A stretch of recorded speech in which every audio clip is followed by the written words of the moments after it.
Hey guys, welcome back to Non-League to Legend. Sorry for the lack of videos. I've recorded two videos recently and the audio in them has been completely screwed up. So we're back at a really late stage. We are now on the 14th of February. This is how things have went. In the episode that I was planning, we played Charlton and Norwich. We won both games. We then continued to win. We beat off Bristol City, but things were going really, really well in the league. In the last episode that I did record, we beat Bournemouth and MK Dons, both 2-1. But as it says, the audio for the last two episodes has been completely mangled, so I can't use it. So this is what the league table is looking like. 31 points, 31 played, 72 points, 10 points ahead of Everton. Game in hand, things are going excellent for us. So I'm hoping we either get promoted as champions or we get second place and get promoted automatically. We did have a major haul in the transfer window. I'll just quickly go through them because this will be the second time today that I've done it. But Sean Longstaff went to Stoke for 1.3 million. Daniel Bachman to Aston Villa for 450,000. Nathan Collins is away to Crewe on loan. Marco Salazar, a youngster, is away to Torquay. Peter Harris is away to Birmingham on loan. Ngakia is away to Wimbledon on loan. Another youngster went away to Hibs. Another youngster is away to Peterborough. Then the four big ones that were in and around our squad. Nathan Wood went to Palace for 21.5 million. Noel Anthony didn't want to sell him, but Tottenham paid his release clause, so we couldn't do anything about it. Piero then got a grump on that we sold Noel Allen. We tried offering him a contract for the past 2 or 3 months when he was here, but he didn't want to. He wanted to move to a bigger club, so we couldn't do anything. Tottenham then he paid his release clause. Piero says we could have done more. I don't know how we could have done more other than install the editor and make him stay. So if he's going to moan about stuff that we physically can't do anything about, then his time at the club is done. He can just pack his bags and leave. So he's away to Swansea there now, and hopefully in the summer we can get rid of him. Reece Williams then went in the dying hours of deadline day to Bournemouth for 6 million. The ins, we brought in Taylor Harwood-Bellis from Man City. He's a centre half or right back. He looks like a fantastic player, and I can't wait to get to use him. We then loaned in a few people. We loaned in Mateus Arizo, who is a youngster. Most of you probably know who this guy is because he's a wonder kid legend by now. Because we got rid of Bachman, we brought in Julio Cooperman from Porto, just on loan. He's just for backup. That is basically what he's in for. Christopher Scott from Bayern Munich. He is in for cover, but he was also a player that I was probably looking to bring in permanently. So we'll see how good he is before we make that decision. But he can play anywhere in the midfield and up front. Lewis Bate just came in for squad depth, to be completely honest with you. Paid 2.6 million, I think it said, and he looks as if he can come in and do a decent job for us. We then paid 90 million on Keane Lewis Potter from Wolves. He looks like a fantastic signing for us. Can play on both wings. That'll be a great help after the selling of Noel Allen. I don't know why I keep calling him Anthony, but Noel Allen, and he can also rival Ramazani on the left hand side. We then brought in Washington Corozo from Everton. He will probably be the like for like replacement for Allen, so I'm quite happy that we managed to bring him in. We then loaned in Carlos Alcaraz from Aston Villa. He looks like a really good Mazzala, so him and Loengo should have that position wrapped up, although the last couple of games Carlos Alcaraz has played the box-to-box midfield because Billy Gilmore has been suspended and he's been fantastic. And last but not least, we signed a youngster from Scotland, 22-year-old, he looks fantastic. I think he's going to be awesome for us in the future. Can play anywhere across the back line. He is small in stature, but he looks as if he can be awesome for us. So, sorry if that was a bit rushed. I just want to get through this episode. I want to get an episode actually completed, and hopefully everything goes right for us for a change. So, the two matches, I was just going to jump forward because in the last episode I says we'll probably play West Brom and Barnsley, but because it will be such a big gap, we'll just play Coventry and Palace, and then we'll do West Brom and Barnsley. So this is the team that we're going to send out against Coventry. We have Maximiano in goals, Musa, Harwood Bellis, Lagonja and Sanderson at the back, Esposito, Alcaraz, Luengo in the midfield, Ramazani and Caruso on the wings, and Arizo up top. I'm sorry that the first part of this episode will be rushed, but as I said earlier, will be the second time that I went through all the transfers today. The first time I done it, it took me 15 to 20 minutes, and then the two games added on. I think the episode was going to be like a 30-minute episode, so I'm kind of glad that it's going to be on the shorter side. I don't really like the long videos, so hopefully this one will be a wee bit better. Arizo is in and hits it wide. That was unlucky. So fingers crossed we can actually get this video out for yous.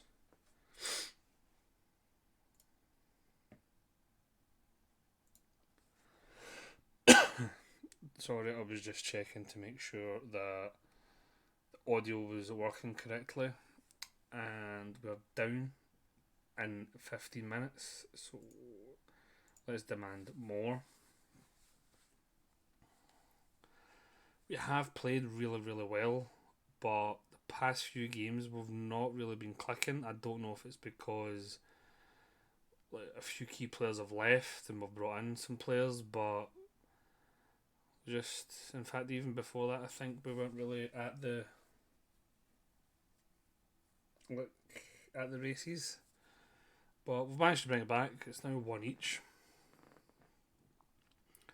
The last game we did come back against MK Dons. I actually think we were 1-0 down inside 5 minutes, and we managed to win 2-1. So hopefully we can pull it off again today. But our form has been immaculate as of late, and I really want to keep that form going, because I'm expecting to hit a blip at some point, and I would rather be a good few points ahead of second place when that blip decides to come. As things stand, we're 11 points ahead of Everton now. Luengo to Arizo, who shoots and brings a good save out the goalkeeper. We have a corner now. Sanderson to take near post again to Lagonja, but gets cleared. I thought the pass was there, but Sanderson didn't seem to go. I thought that was a good pass from Luengo there, but Sanderson didn't think so. Dominating possession in that, but we need that second goal.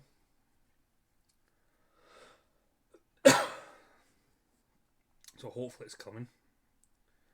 Muset down the left. Can he get the cross in? He crosses it back to Alcaraz, who shoots from range and hits the bar. He's played really well in that position for Billy Gilmore. He scored an absolute worldie in would have been the last episode.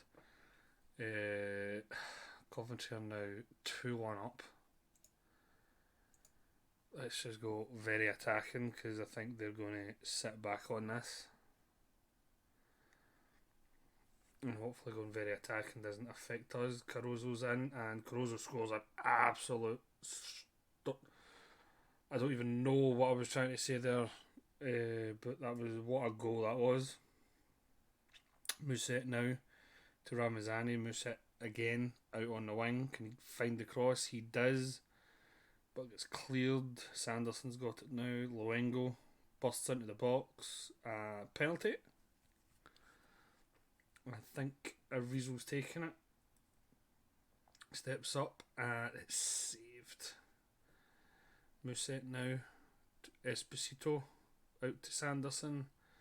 And the highlight fizzles out.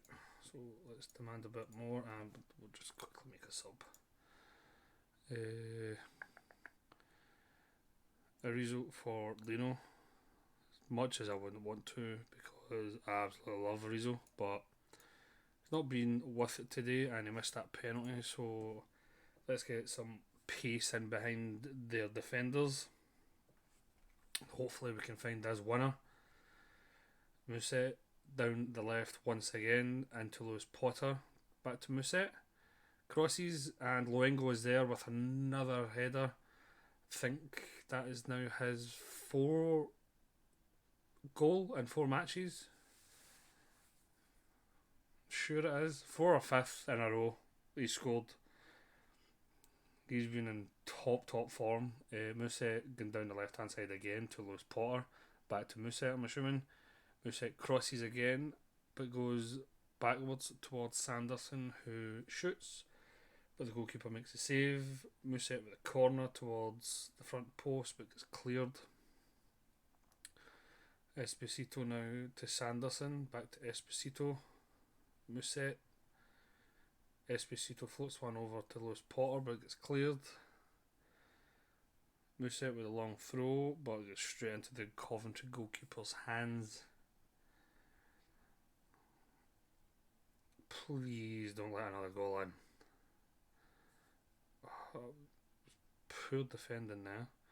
But we get the ball back, and now Samuel Lino is in behind the defenders and finishes 17th season for Lino, and he puts us 4-2 up. So let's just drop back to positive again. We've got a 2-goal lead. And hopefully we can just see the rest of the game out. Which we do. 4-2. That was probably a harder match than it should have been, but we got the points. We continue to be unbeaten and keep our 100% record intact at home, which is always a good thing. So I'll be back with you in just a second when we take on Crystal Palace. Right, and we're back. This is the team we're sending out against Palace. We've got Maximiano on goals, Mousset, Harwood, Bellis, Lugonja and Sanderson at the back. Esposito, Alcaraz and Luengo in the midfield. Ramazani and Caruso supporting Arizo up top. I'm expecting a tough one against Palace here today. Palace are a really good side.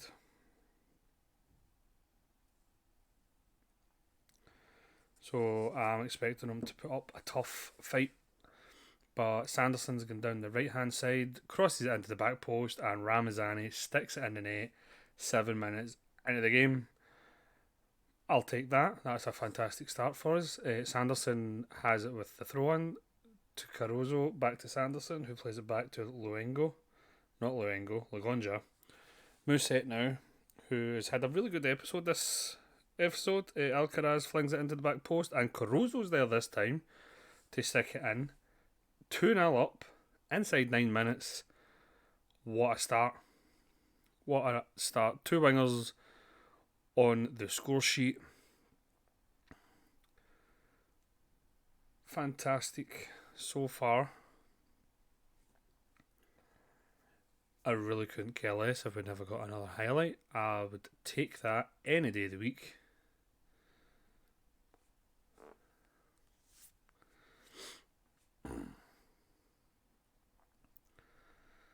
And we're not getting another highlight in this half anyway, so I don't really want to say that. So we have kind of blown them away. We blew them away inside 10 minutes. I don't think they know what hit them. But we seem to be playing well. Most of our team are playing above a 7. I think we'll take Arizo off I do love Matthias Arizo. I do love him in Football Manager, but bring on Ilkies.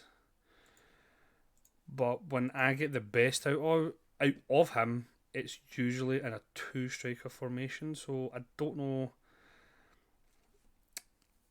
I usually play him as the advanced forward next to a pressing forward. So I don't know if that's why he's not been at the races in recent matches, but he's still a fantastic player. He still will get you goals. Palace are in, and Palace have brought one back.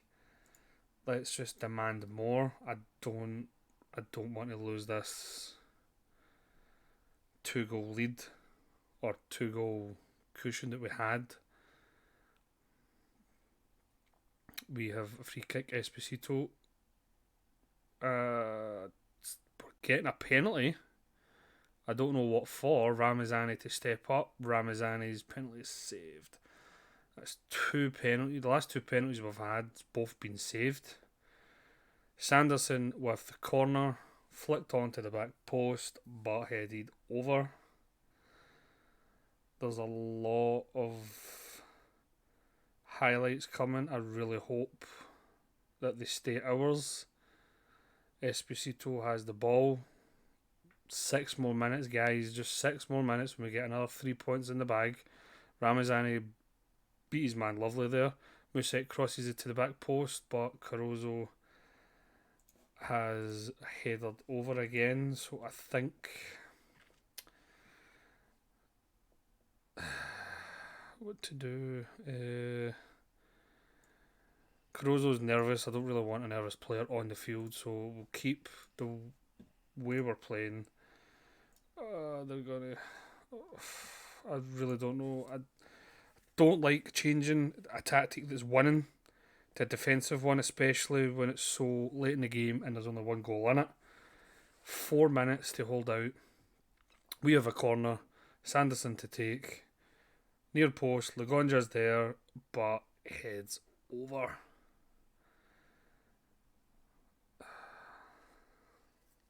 There's been more highlights since the 85th minute than there was the whole first half.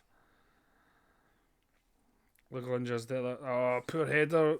Palace are in. I knew that was happening.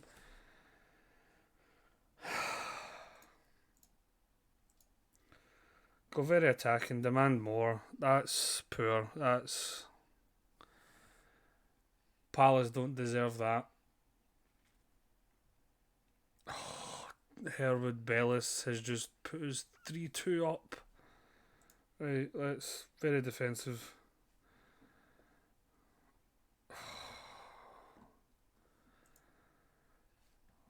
Why does Football Manager do that to you? It loves to put you through the ringer. It really does. But with the 2 games, this is how the league table is looking. 14 points ahead of Everton and Norwich. So a healthy, very healthy lead. So hopefully we can continue that and continue the form we've been on, and hopefully Everton and Norwich slip up and we can grow that lead even more. So as it says earlier, we'll be back for the West Brom and Barnsley matches, and then the final episode of the season will be against Hull and Bristol City. So play the next 4 games offline, and I'll see you back for the West Brom game in the next episode. If you liked that in any way, please hit the like button. If you'd like to see more Football Manager 22 content on the channel, please subscribe, turn your notifications on, and thank you very much for watching.